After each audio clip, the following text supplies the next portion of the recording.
जाता है। उनको अपने घर को संभाल लेना चाहिए। जिनके घर शीशे के होते हैं उनको दूसरों पर पत्थर नहीं मारना चाहिए, इतनी बात है। जहाँ तक राजस्थान की बात है, राजस्थान आज पोलिंग चल रही है। हमारे पास रिपोर्ट ये कि राजस्थान में संकल्प यात्रा को कैसे देख रहे हैं, कुछ शुरुआत हो? संकल्प यात्रा सारे देश भर में ये चलेगी। अपना देश 25 साल जब हमारे अमृतकाल के हो जाएंगे 2047 तक, देश की आजादी के 100 साल तक, ये देश अभी प्रगतिशील है, प्रगत राष्ट्र, डेवलप्ड कंट्रीज के क्लब में आ जाए। अभी तक दुनिया के केवल 37 देश ऐसे हैं जिनको ये माना जाता है कि उनकी इनकम पर कैपिटा इनकम उस लेवल की है, हमारी भी कम है।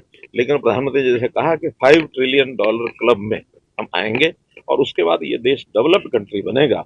इस प्रकार से सारे जनता को जागरूक करने के नाते हर किसी को अपनी जिम्मेदारियां, अपनी ड्यूटीज ये निभानी है।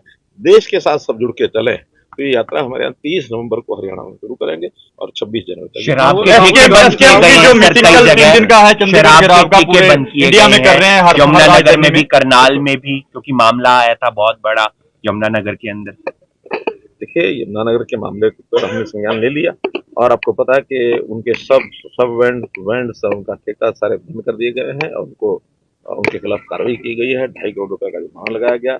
ये एक्सीडेंटल इश्यूज होते हैं, इतने बड़े सिस्टम के अंदर एक्सीडेंटल इशू कहीं भी हो सकता है। मैं तो इतना ही कह सकता हूँ कि पिछले साल की अपेक्षा हमारी एक्साइज ड्यूटी वो 1600 करोड़ रुपया आज तक बढ़ चुकी है।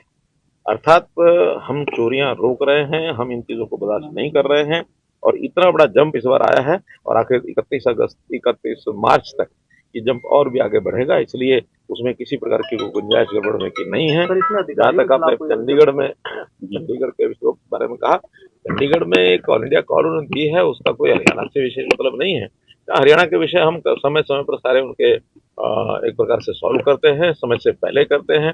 अभी डिमांड उठाई ही नहीं थी, हमने गन्ने का रेट जो है फिक्स कर दिया। आज भी सारे देश में गन्ने का रेट हरियाणा में सबसे ज्यादा है, 386 रुपये हमने किया है और अगले साल का भी तय कर दिया, क्योंकि आचार संहिता उस समय में लगी होगी, प्रदेश का चुनाव हो रहा होगा। हमने अगले साल का भी अभी 400 रुपया अगले साल मिलेगा, ये भी घोषणा। गुरनाम सिंह चढ़ूनी कहते हैं कि वो राजनीति में आ सकते हैं। कहना चाहिए उनको, आना चाहिए, आए जरा मैदान में।